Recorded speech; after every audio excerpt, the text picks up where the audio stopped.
जीवन में शांति चाहते हैं तो दूसरों की शिकायत करने से बेहतर है खुद को बदल लेना, क्योंकि पूरी दुनिया में कारपेट बिछाने से खुद के पैरों में चप्पल पहन लेना ज्यादा सरल है। देश विदेश से देख रहे सभी दर्शकों को मेरा प्यार भरा नमस्कार। मैं हूं मोहित कमल श्रीमाली और आप सभी का स्वागत करता हूं आपके अपने चैनल पर और मई 2026 के इस विशेष एपिसोड में। आप सभी का स्वागत करता हूं आपके अपने चैनल पर और मई 2026 के मासिक राशिफल के इस विशेष एपिसोड में। यह राशिफल आपकी नाम राशि अर्थात मून साइन पर बेस्ड है। आप चाहें तो अपने लग्न और चंद्र राशि दोनों के आधार पर इस राशिफल को जान सकते हैं। ये बेहतर अंडरस्टैंडिंग प्रदान कर सकता है। आप कोई बड़ी प्रॉपर्टी लेना चाह रहे हैं, बच्चों की शादी से संबंधित कोई आपकी जिज्ञासा हो या करियर से संबंधित कोई आपकी जिज्ञासा है, तो आप साइड में दिए गए फोन नंबर्स पर संपर्क कर सकते हैं और अपने लिए घर बैठे मुझसे या मेरे पिताजी से कुंडली विश्लेषण के लिए जुड़ सकते हैं। याद रखें कि एक सही परामर्श आपके जीवन को, आपके भविष्य को संवार सकता है। सही समय पर लिया फैसला अक्सर जीवन की दशा और दिशा दोनों को बदलने की क्षमता रखता है। अब हर मासिक राशिफल जैसे आज तक प्रस्तुत करते आए हैं वैसे ही आपके सामने प्रस्तुत करने जा रहा हूं, बट विद अ ट्विस्ट। सबसे पहले हम ग्रह स्थिति पर एक नजर डालते हैं। आप मेरे साइड में यहां कुंडली देख सकते हैं। कुंडली में सूर्य और बुध मेष राशि में उपस्थित हैं। यहां सूर्य 15 मई को वृषभ राशि में गोचर करेंगे और बुध 14 मई को वृषभ राशि में गोचर करेंगे। शुक्र वृषभ राशि में पहले से ही उपस्थित हैं और ये 14 मई को मिथुन राशि में प्रवेश करेंगे। गुरु मिथुन राशि में पहले से उपस्थित हैं, तो वहीं सिंह राशि में केतु विराजमान है। राहु कुंभ राशि में उपस्थित हैं। मंगल और शनि मीन राशि में उपस्थित हैं, जहां पर 11 मई को मंगल मेष राशि में गोचर करेंगे। अब यहां पर इस कुंडली अनुसार मैं आपको दृष्टि संबंध भी बताता हूं।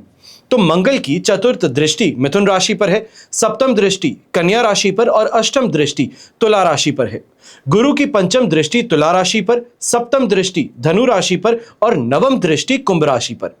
शनि इनकी तृतीय दृष्टि वृषभ राशि पर पड़ रही है, तो वहीं सप्तम दृष्टि कन्या राशि पर और दशम दृष्टि धनु राशि पर। इसके अलावा राहु अगर आप देखें तो इनकी पंचम दृष्टि मिथुन राशि पर है, सप्तम दृष्टि सिंह राशि पर है और नवम दृष्टि तुला राशि पर है। यहां पर जो मेजर ग्रह हैं इनकी मैंने आपको दृष्टि संबंध यहां पर बता दिए हैं। यहां पर कुछ विशेष तारीखों के बारे में मैं आपको जानकारी देना चाहता हूं। जब भी कर्क राशि के लिए राशि भाव से 4th, 8th या 12th हाउस में चंद्रमा प्रवेश करते हैं तो ये विशेष कष्टकारक बन जाते हैं। तो ऐसे में कुछ विशेष तारीखें हैं जिनको नोट कर लीजिएगा, ये बेहतर रहेंगी। ऐसे समय में अगर आप आज का राशिफल प्रोग्राम देखते हैं तो आपको और ज्यादा इन डेप्थ नॉलेज मिल सकती है। ये मालूम चल सकता है कि इन तारीखों पर किस फल का आपको सावधान और सतर्कता बरतनी चाहिए। तो सबसे पहले चतुर्थ भाव में चंद्रमा 1 तारीख, 2 तारीख, 27, 28 और 29 तारीख को प्रवेश रखेंगे। इसके पश्चात अष्टम भाव में चंद्रमा 10 तारीख की दोपहर से 11 तारीख और 12 तारीख की दोपहर तक विराजमान रहेंगे और द्वादश भाव में चंद्रमा 19 और 20 तारीख को विराजमान रहेंगे। इन तारीखों पर विशेष सावधानी बरतना आपके लिए फायदेमंद, लाभकारी साबित हो सकता है। अब आपके सामने मैं प्रस्तुत करता हूं कर्क राशि के लिए मासिक राशिफल मई 2026 का। सबसे पहले हम बात करते हैं इनकम, इन्वेस्टमेंट और आपके एक्सपेंसेस की। तो मई 2026 में कर्क राशि वालों के लिए आमदनी का प्रवाह किसी शक्तिशाली लहर की तरह रहने वाला है। आपके वित्तीय जीवन की पुरानी कमी को दूर करने का सामर्थ्य यह समय रखता है। नियमित आय के अलावा कुछ गुप्त या तो फिर अनएक्सपेक्टेड तरीकों से पैसों का इस समय में कमाना साबित हो सकता है आपके लिए फायदेमंद। यदि सरकारी विभाग में अटका हुआ काम था तो वो भी किसी डील के फंसने के कारण भुगतान रुका हुआ था, तो 15 मई के बाद में स्थितियां अचानक से आपके पक्ष में झुकती हुई नजर आएंगी। सोशल मीडिया कहें, क्रिएटिव कंटेंट के जरिए कहें, कमाई करने का इस समय में मौका आपको मिल रहा है। ये गोल्डन टाइम पीरियड आपके लिए साबित हो सकता है। पुराने काम या फिर रॉयल्टी या बोनस के रूप में आपको बड़ा लाभ मिल सकता है। और नौकरी पेशा लोगों की बात करें तो सैलरी में इंक्रीमेंट या किसी प्रमोशन के कारण आपको इस समय में बहुत अच्छा इनकम में ग्रोथ देखने को मिल सकता है। व्यवसाय से जुड़े लोग हैं तो आपको मई के महीने में मार्केटिंग कहें, ब्रांडिंग कहें, इस पे थोड़ा खर्च करना चाहिए। इसका सीधा आपको पॉजिटिव इंपैक्ट अपने कमाई में देखने को मिल सकता है, अपनी सेल्स में देखने को मिल सकता है। यह कहा जाए मार्जिन अगर बढ़ा भी रखते हैं तो भी आपको काफी अच्छा मुनाफा ऐसे समय में देखने को मिलेगा। पर यहां एक बारीक चेतावनी भी छिपी है। आपकी इनकम जितनी ज्यादा तेजी से बढ़ने वाली है, विदेशी संपर्क कहें, दिखावे वाली चीजें कहें, इस पर खर्च होने की संभावनाएं भी उतनी ही ज्यादा बढ़ रही हैं। इसलिए जैसे ही बड़ा अमाउंट आपके हाथ में आता है उसे इमीडिएटली इन्वेस्ट कर लेना या फिर सेविंग्स अकाउंट में डाल लेना ज्यादा फायदेमंद रहेगा, तभी यह पैसा आपके पास में टिका रह सकता है। फिर खर्चों की अगर बात करते हैं तो इस समय में घर में खर्च और नुकसान के योग अवश्य हैं, थोड़ा सावधान रहना चाहिए है। घर की मरम्मत कहें, रिनोवेशन कहें, किसी पुराने इलेक्ट्रॉनिक सामान के खराब होने के कारण अचानक बड़ा खर्च हो जाए तो उसकी यहां पर प्रोबेबिलिटी स्ट्रांग रहेगी। यह कोई बड़ा नुकसान नहीं है, लेकिन बजट से बाहर जाकर के खर्च करना यह तनाव जरूर देने का काम करेगा। यहां पर चोरी या फिर कीमती सामान के खोने से आपको ज्यादा ध्यान देने की जरूरत है। विशेष तौर पे महीने के बीच में 11 से लेकर के 18 तारीख के बीच में खास करके आपको ज्यादा ध्यान देने की जरूरत है अगर आप यात्रा करते हैं तो। फिर बात होती है आपके इन्वेस्टमेंट्स की। तो मई 2026 में निवेश के नजरिए से आपकी रणनीति थोड़ी कैलकुलेटेड रहनी चाहिए। आपकी इनकम के जरिए जो हैं, सोर्सेज जो हैं, इसमें इजाफा होगा, लेकिन ये पैसा जो है सही जगह इन्वेस्ट करने के लिए सबसे बड़ा चैलेंज आपके लिए लेकर के आ सकता है। कारण है रियल एस्टेट कहें, जमीन कहें या किसी बनी बनाई संपत्ति में अगर आप इन्वेस्टमेंट करना चाहते हैं तो यह आपके लिए बहुत प्रॉफिटेबल साबित होगा। कोई नया घर खरीदना चाहते हैं, किसी पुरानी प्रॉपर्टी का रिनोवेशन कर उसकी वैल्यू बढ़ा करके उसको बेचना चाहते हैं, तो उसके लिए महीने का सेकेंड हाफ आपके लिए सबसे ज्यादा अच्छा साबित हो सकता है। शेयर बाजार की अगर बात करते हैं इन्वेस्टमेंट्स के लिए तो बहुत ही ज्यादा सेलेक्टिव स्टॉक्स आपको यहां पर चूज करने चाहिए। सेलेक्टिव स्टॉक्स किस फील्ड में हो सकते हैं, किस सेक्टर में हो सकते हैं? तो इंजीनियरिंग सेक्टर है, डिफेंस, स्टील और एनर्जी। इन सेक्टर्स में इन्वेस्ट करना यह आपके पोर्टफोलियो को और ज्यादा स्ट्रेंथ देने का काम करेगा। साथ ही लग्जरी प्रोडक्ट्स हैं, मेकअप आर्टिकल्स हैं, होटल इंडस्ट्री है, मीडिया है, इनसे जुड़े स्टॉक्स में भी अगर आप इस समय में इन्वेस्ट करते हैं तो ये अच्छा परफॉर्म करने वाले हैं। पर किसी भी तरह की सट्टेबाजी कहें, स्पेकुलेटिव ट्रेड कहें या फिर जिसे हम कहते हैं विदाउट इंफॉर्मेशन रिस्क उठा लेना, तो इससे आपको बचना चाहिए। विशेष तौर पे जहां पर बिहाइंड द कर्टन्स बहुत ज्यादा एक्शन होता है, जैसे क्रिप्टो करेंसीज हैं, तो इससे आपको इस समय में दूरी बनाए रखनी चाहिए है। अगर आप सीमेंट, स्टील या बड़े कंस्ट्रक्शन कंपनी के शेयरों पर नजर रखते हैं तो वहां आपको बेहतर रिटर्न मिलने की उम्मीद जताई जा सकती है। टेक्नोलॉजी है, मीडिया सेक्टर्स हैं, अगर इसकी बात करते हैं तो यहां वैल्यू बेस्ड इन्वेस्टमेंट्स करना यह फायदेमंद रहेगा। जो ऑलरेडी बहुत ज्यादा पंप अप हो चुके हैं, ऐसे स्टॉक्स जहां पे और ज्यादा महंगे स्टॉक्स हो चुके हैं, उनमें इन्वेस्ट करने से आपको परहेज करना है। बैंकिंग है, फाइनेंशियल सेक्टर्स हैं, फाइनेंशियल सर्विस प्रोवाइड करने वाले बिजनेसेस हैं, यहां पर आपको केवल ब्लू चिप स्टॉक्स में इन्वेस्ट करना फायदेमंद साबित होगा। भरोसा रखिए अपने इन्वेस्टमेंट्स पे और आगे बढ़िए। बस इस बात का ध्यान देना है कि कहीं से भी दूसरे की राय पर अगर आप विश्वास कर आगे बढ़ें तो यह आपके लिए प्रॉब्लम बन सकता है। ऑटोमोबाइल सेक्टर में भी अगर इन्वेस्टमेंट करना चाहते हैं तो यह किया जा सकता है, विशेष तौर पर ईवी सेक्टर में। जो ईवी गाड़ियां मैन्युफैक्चर करते हैं उन कंपनियों में स्टॉक में इन्वेस्ट करना यह आपको अच्छा फायदा देगा। ये कहा जाए कि देश के बुनियादी ढांचे को जो और ज्यादा स्ट्रेंथ प्रोवाइड करने का काम करते हैं, उन स्टॉक्स में आपको फोकस करना चाहिए। फिर पारिवारिक जीवन की अगर बात करते हैं तो यहां पर थोड़ा मिश्रित लेकिन प्रोग्रेसिव माहौल आपको देखने को मिलेगा। माता पिताजी के साथ में संबंधों की अगर बात करते हैं तो उनके साथ में जुड़ाव यहां पर गहरा है, लेकिन उनके स्वास्थ्य को लेकर के इस समय में थोड़ी भागदौड़ कहें, चिंता कहें, ऐसी स्थिति उत्पन्न होती नजर आएगी। पिताजी का समर्थन तो आपको मिल जाएगा, आपके करियर और आर्थिक फैसलों में भी उनका साथ आपको देखने को मिलेगा। तो वहीं भाई बहनों के साथ में ट्यूनिंग की बात अगर करते हैं तो यहां पर थोड़ा हल्का, थोड़ा गर्म यह स्थिति देखने को मिल सकती है। भाई बहन एक मजबूत पिलर की तरह आपके साथ खड़े हैं, पर किसी नए प्रोजेक्ट पर अगर आप काम करना चाहते हैं तो उनकी सलाह ले लेना, उनके दिखाए रास्ते पर चलना, यह ज्यादा फायदे की बात रहेगी। पारिवारिक स्थिति में बड़ी हलचल की संभावना अगर हम बात करते हैं तो मई का सेकेंड हाफ जो आपके लिए है 15th के बाद में ये चैलेंजिंग बन सकता है।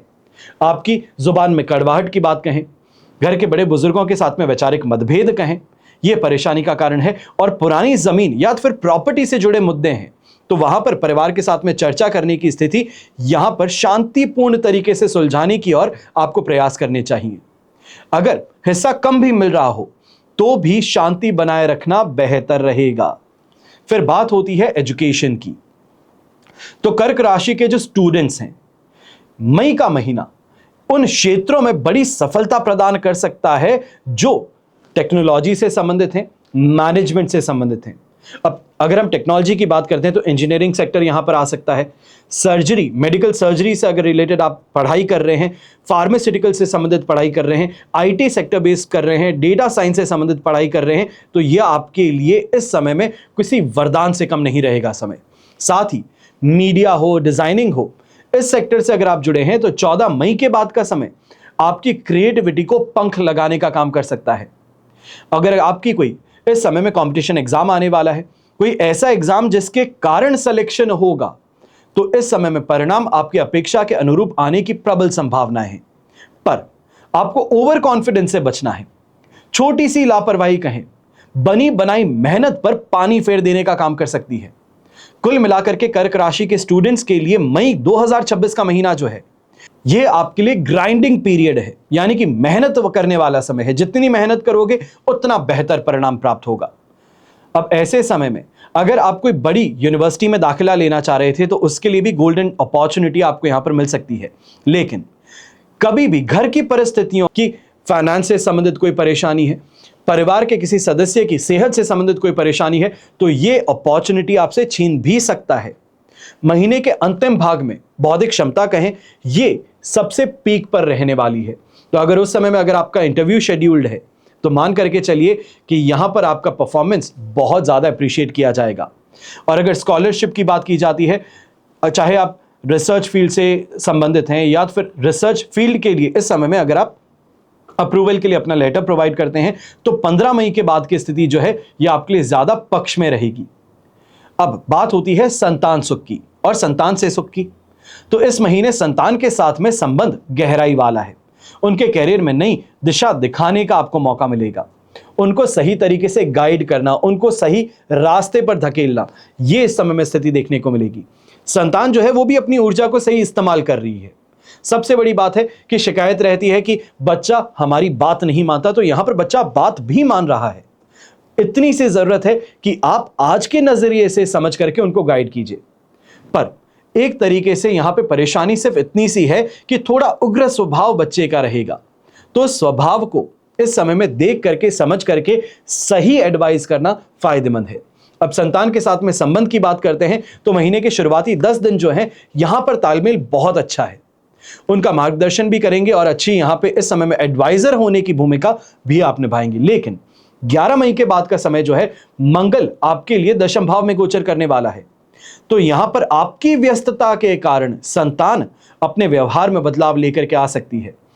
यह कहा जा सकता है आपका व्यवहार जो है यह थोड़ा और ज्यादा सख्ती की ओर जा सकता है। यह परेशानी का कारण बन सकता है। अगर बच्चे यहां पे कंपटीशन एग्जाम देने वाले हैं या उससे संबंधित तैयारी कर रहे हैं, तो सेकेंड हाफ जो महीने का है यह उनको बड़ी सफलता दिलवा सकता है। यहां पर क्रिएटिविटी फील्ड से अगर जुड़े हैं, जैसे डिजाइनिंग हो सकता है, आर्किटेक्चर हो सकता है, इंटीरियर डिजाइनिंग हो सकता है, कंप्यूटर बेस्ड लर्निंग हो सकती है, तो 15 मई के बाद की स्थिति नए प्रोजेक्ट्स और नई अचीवमेंट्स का समय उनके लिए बन सकता है।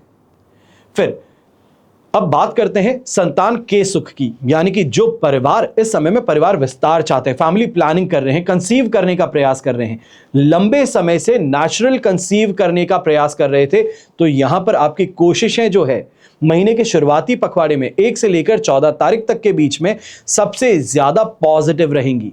स्ट्रेस से दूर रहिएगा।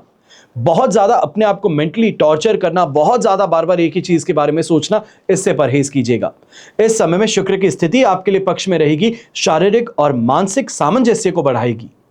तो वहीं जो मेडिकल ट्रीटमेंट लेकर के कंसीव करने का कोशिश कर रहे हैं, फर्टिलिटी ट्रीटमेंट लेना चाहते हैं, आईवीएफ चाहते हैं, इंसेमिनेशन के थ्रू जाना चाह रहे हैं, तो महीने का मई का मध्य भाग जो है यह विशेष सावधानी और खर्चों का संकेत देता है।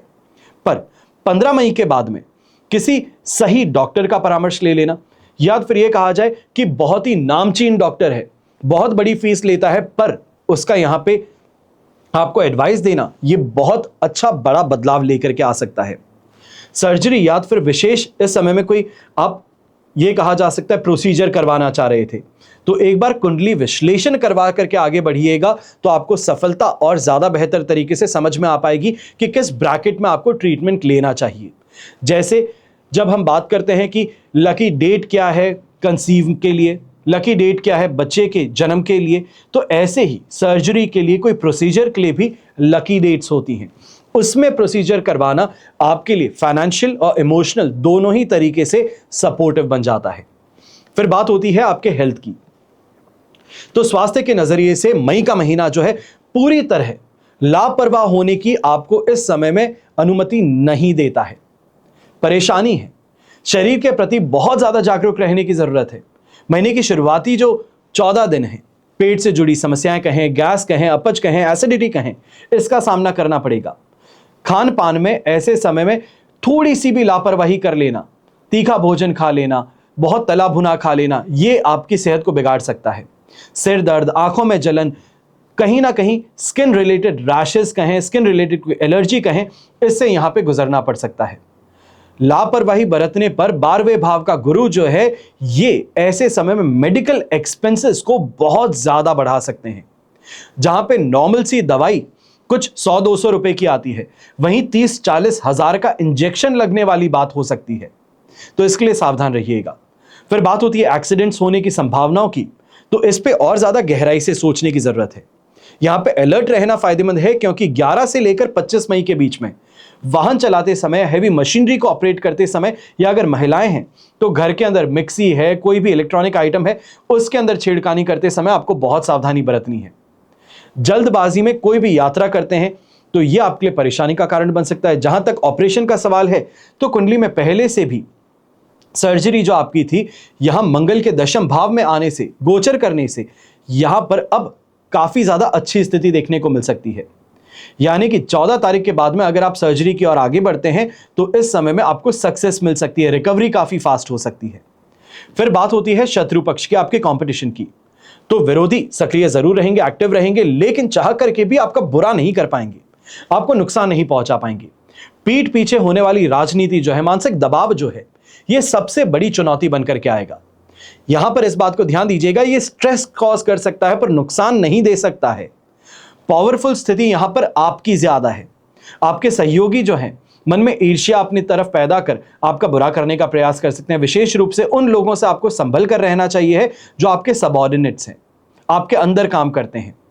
गुस्से का फायदा उठा करके आपके शत्रु आपकी छवि बिगाड़ने का काम कर सकते हैं। फिर व्यापारी वर्ग की अगर बात करते हैं तो कॉम्पिटिटर्स इस समय में जो हैं, आपकी मार्केटिंग जो स्ट्रैटेजी है उसको रेप्लिकेट करेंगे, आपके क्लाइंट्स को चुराने का प्रयास करेंगे। और विशेष रूप से पार्टनरशिप बिजनेस में है तो जितनी ट्रांसपेरेंसी रखोगे उतना विवादों से दूर रहोगे। कोई नया टेंडर अगर आप डालने वाले थे, बड़ी डील यहां पे फाइनलाइज करने वाले थे, तो इस योजना को पार्टनर के साथ में ही बस बांटिए, पर इस टर्म के साथ में बांटिए, कंडीशन के साथ में बांटिए कि इसका अभी किसी को भी बखान ना किया जाए, किसी तीसरे व्यक्ति को ना बताया जाए। पुरानी कानूनी अगर कार्रवाई कोई चल रही है, कोई टैक्स से जुड़ी जांच चल रही है, तो वहां पर इससे निपटने के लिए कागजी कार्रवाई जो है इसको दुरुस्त कर लीजिएगा। लॉयर की इस समय में बात पूरी तरीके से मानिएगा। फिर वहीं जो पॉलिटिकल फिगर्स हैं, एक्टिवली पॉलिटिक्स में पार्टिसिपेट करते हैं, ऐसे समय में इस बात का ध्यान दीजिएगा कि यह अग्नि परीक्षा है। कारण है, आप जो बयान देते हैं, आप जो बात करते हैं, आप किसी भी पार्टी पर कोई भी सही बात भी करते हैं तो आपकी अर्थ का अनर्थ निकाला जा सकता है। विशेष तौर पे अगर ऑनलाइन प्लेटफॉर्म्स पर आप कुछ बात करते हैं, न्यूज़पेपर को कोई स्टेटमेंट देते हैं, प्रेस कॉन्फ्रेंस अगर कोई रखते हैं, तो ये बहुत बड़ी परेशानी बनकर के उभर सकता है। यहां पर आपकी बातों को आउट ऑफ प्रपोर्शन उछाला जा सकता है, तो इसके लिए सावधान रहिएगा। फिर बात होती है आपके लव लाइफ की, आपके रिलेशनशिप्स की। तो रोमांस का स्तर यहां पर पीक पर है। आप अपने पार्टनर के साथ में बहुत ही ज्यादा, जिसे क्लोजनेस कहते हैं, यादगार समय बिताने की बात कहते हैं, वो समय देखेंगे। शुक्र की स्थिति है तो ये अट्रैक्शन को भी बढ़ाने का काम करेगी। ऐसे समय में नए लोग कहें तो वो आपकी तरफ खींच करके लाने का काम भी करेगी। विशेष तौर पे जो यंगस्टर्स हैं, सिंगल हैं, तो आपके लिए स्थिति काफी ज्यादा फायदेमंद बन सकती है। रिश्ते में गहराई और शादी की बात अगर करें तो प्रेम जीवन में कमिटमेंट का रंग इस समय में गहरा चढ़ने वाला है। पार्टनर के साथ में विवाह के बंधन में बंधने का विचार अगर आप कर रहे थे तो परिवार से बात करने के लिए 14 मई के बाद का समय आपके लिए बहुत ज्यादा फेवरेबल साबित होगा। आपके सामाजिक दायरे को बढ़ाने का काम भी होगा। मुमकिन है कि ऐसे समय में करीबी दोस्त हैं, बड़े भाई बहन हैं, इनके सहयोग से शादी की बात घर में सकारात्मक दिशा में मुड़ सके। अब पार्टनर के साथ में ईगो की टकरार ऐसे समय में आपको छोड़ देनी चाहिए।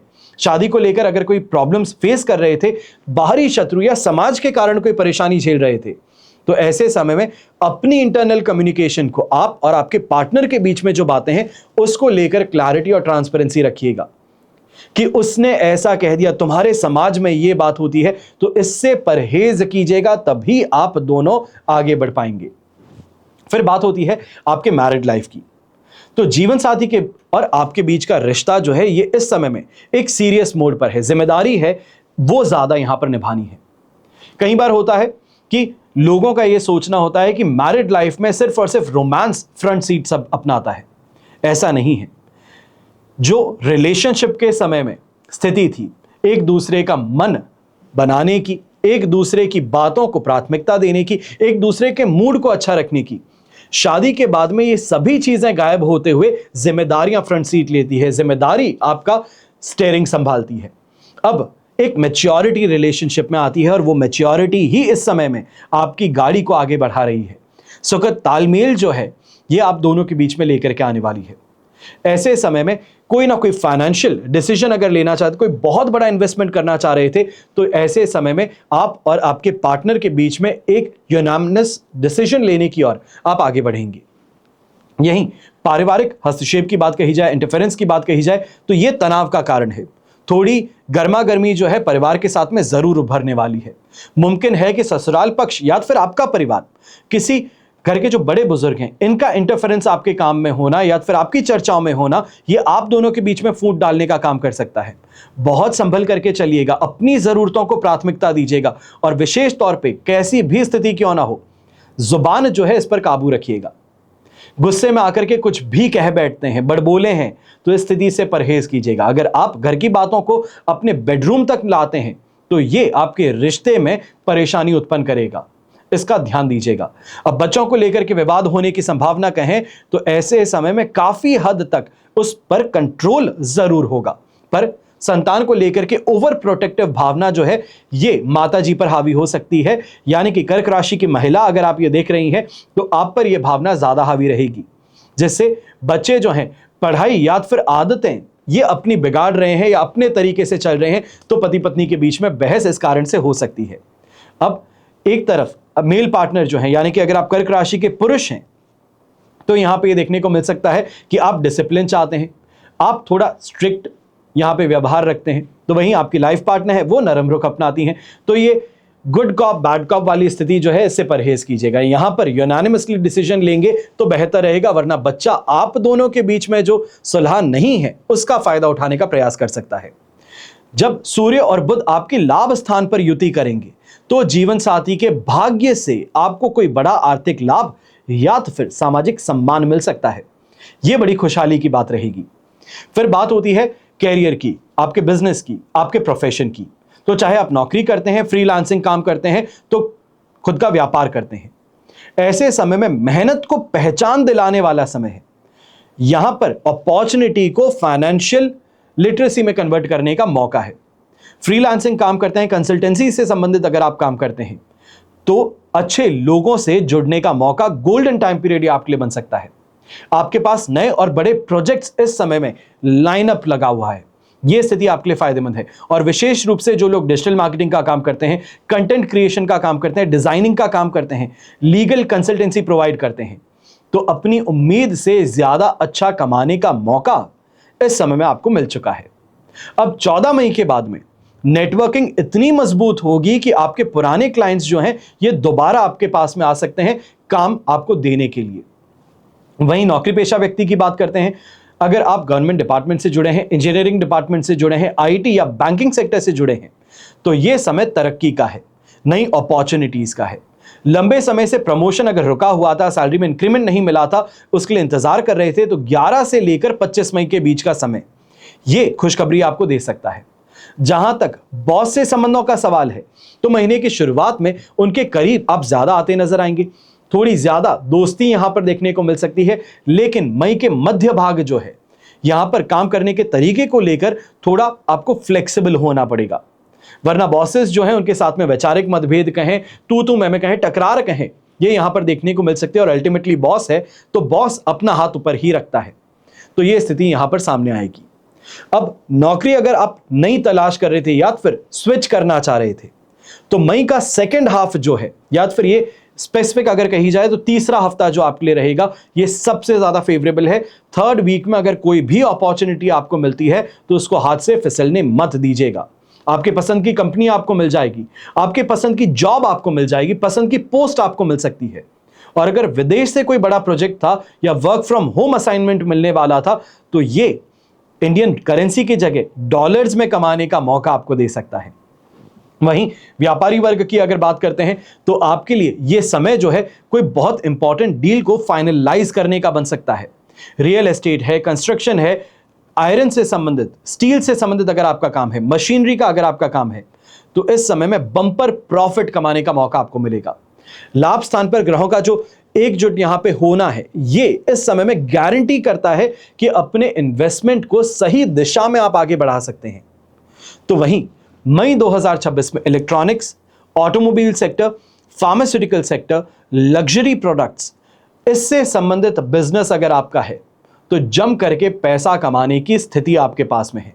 इसके अलावा एजुकेशन सेक्टर है, ट्यूशन सेक्टर है, कंसल्टेंसी बिजनेसेस हैं, यहां पर अच्छी मार्जिन के साथ में आप पैसा कमाने वाले नजर आएंगे। तो यह तो हुआ आपके लिए मासिक राशिफल। आपकी जन्म कुंडली में से एक ग्रह यानी कि चंद्रमा को आधार बना करके मैंने राशिफल आपको बतलाया है।